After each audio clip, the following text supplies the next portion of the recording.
अस्सलाम वालेकुम स्टूडेंट्स। हमारा जो नेक्स्ट टॉपिक है वो ग्रामर का द यूज़ ऑफ देयर। इससे पिछला जो टॉपिक करवाया था द यूज़ ऑफ इट, ये उसी तरह ये टॉपिक है, उसी के साथ ये भी रिलेटेड है।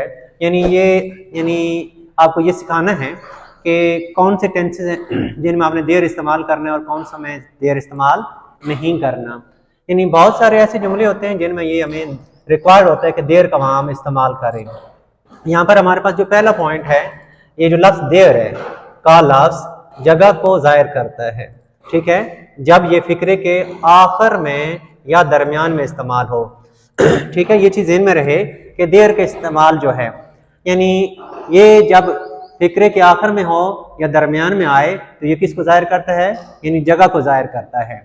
ठीक है, तो यहाँ पर आपके पास जो दूसरा पॉइंट है, जब ये किसी फिक्रे के शुरू में आए तो इसका उर्दू में तर्जमा नहीं किया जाता।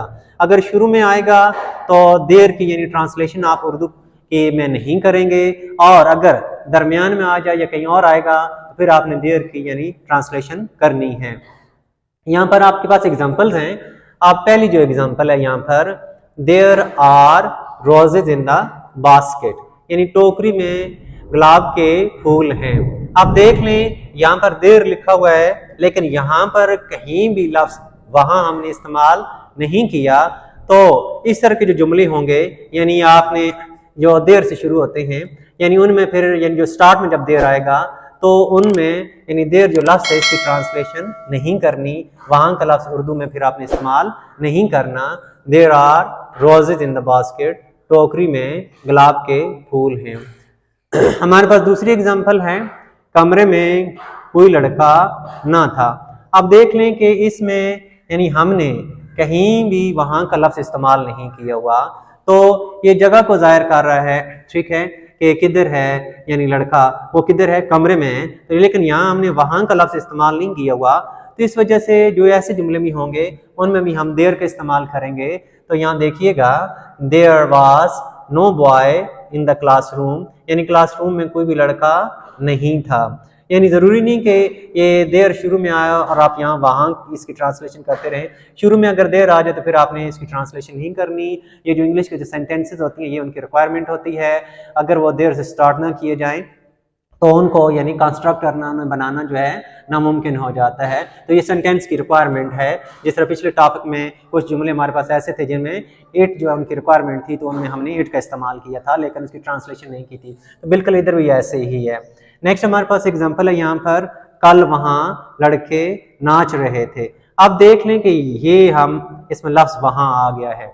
ठीक है ना, तो जब उर्दू के जुमलों में वहाँ आएगा तो उनकी ट्रांसलेशन में हम देर इस्तेमाल करेंगे, और ये भी ज़हन में रहे कि वो शुरू में देर पर इस्तेमाल नहीं हो रहा होगा, उनके दरमियान में या आखिर में कहीं जाके इस्तेमाल हो रहा होगा। Boys were dancing over there yesterday, यानी कल वहां लड़के नाच रहे थे। अब देख लें कि इसमें देर शुरू में नहीं आया, तो इस वजह से देर जो है यानी यहाँ आया हुआ है यस्टरडे से पहले, तो इस किस्म के जुमलों में फिर हम इसकी ट्रांसलेशन वहां करेंगे। नेक्स्ट आपके पास एक और एग्जांपल है, मकान में कुछ भी नहीं है, there is nothing in the house. अब देख लें कि इस एग्जांपल में हमने कहीं भी लफ्ज वहां इस्तेमाल नहीं किया हुआ है, तो ये सेंटेंस की रिक्वायरमेंट है कि इसके साथ देर लगाएं, इसके बगैर ये सेंटेंस बनाना नामुमकिन है। तो इस वजह से यानी ये देर शुरू में जब आएगा तो इसकी ट्रांसलेशन नहीं होगी, अगर कहीं और दरमियान में या एंड पे आएगा तो इसकी ट्रांसलेशन आपने वहां करनी है। There is nothing in the house, मकान में कुछ भी नहीं। और अगली एग्जाम्पल की तरफ जाते हैं, क्या वहां उम्मीदवार इंतजार कर रहे थे। आप देख लें कि उर्दू के इस जुमले में हमने वहां क्लियर कट लिखा हुआ है, तो अब इसकी ट्रांसलेशन में यानी हमने देर इस्तेमाल करना है, तो देर के आप मानी यहाँ पर क्या बनेंगे, वहां के। तो इस तरह के जो जुमले होंगे उनमें आपने यानी देर की ट्रांसलेशन करनी है वहां, और अगर यानी ये शुरू में आ गया तो फिर इसकी ट्रांसलेशन आप वहां नहीं करेंगे। यहाँ पर अब इसकी ट्रांसलेशन है, were the candidates waiting over there. Over there क्या, यानी इशारा करने के मानो में इस्तेमाल होता है, थोड़ी सी जो दूर जगह होती है उसके लिए हम ओवर देयर इस्तेमाल करते हैं। तो इस वजह से were the candidates waiting over there, यानी क्या वहां उम्मीदवार इंतजार कर रहे थे। फिर मैं इस चीज को रिपीट कर देता हूं यानी देर अगर जुमलों के शुरू में आ जाए, ठीक है, जैसे ये तीनों हैं, तो उनमें यानी आपने देर की ट्रांसलेशन नहीं करनी, ये सेंटेंस कंस्ट्रक्शन की रिक्वायरमेंट है, उसके लिए हमने यानी सेंटेंस बनाना होता है, तो उसमें फिर हमें देर यानी स्टार्ट में लगाना पड़ता है। और अगर ये देर शुरू में ना आए तो फिर आपने क्या नहीं करना, यानी इसकी ट्रांसलेशन करनी है, ठीक है। शुरू में आ गया तो इसकी उर्दू में ट्रांसलेशन वहां नहीं करनी, और अगर जुमले में किसी और जगह पे आ जाए तब इसकी ट्रांसलेशन वहां करनी है। जैसे ये वाली एग्जाम्पल हो गई, और उसके अलावा ये वाली एग्जाम्पल हो गई। और उसके अलावा आप लोगों ने एक और चीज, ये पहले भी मैं करा चुका हूं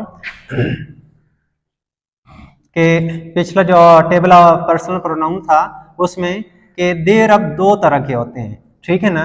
एक ये वाला ऊपर देर जो मैंने लिख दिया है, जो इस टॉपिक से रिलेटेड था, ये जो आज का जो टॉपिक है देर, ये किसके मानों में इस्तेमाल होता है, वहां के मानों में इस्तेमाल होता है।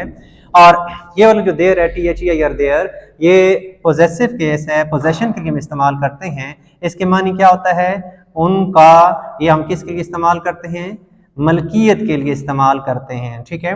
बहुत सारे स्टूडेंट जब कोई चीज़ लिख रहे होते हैं तो इस देर को और इस देर को आपस में गड़बड़ कर देते हैं, तो इस चीज़ का खास ख्याल रहे कि ये देर जो है वहाँ के लिए इस्तेमाल होता है, और ये जो देर है ये मलकियत के लिए इस्तेमाल होता है, प्लूरल के लिए इस्तेमाल होता है, यानी मलकियत के को जाहिर करने के लिए इस्तेमाल होता है। तो ये चीज़ फिर आपने मद्देनजर रखनी है। Thank you.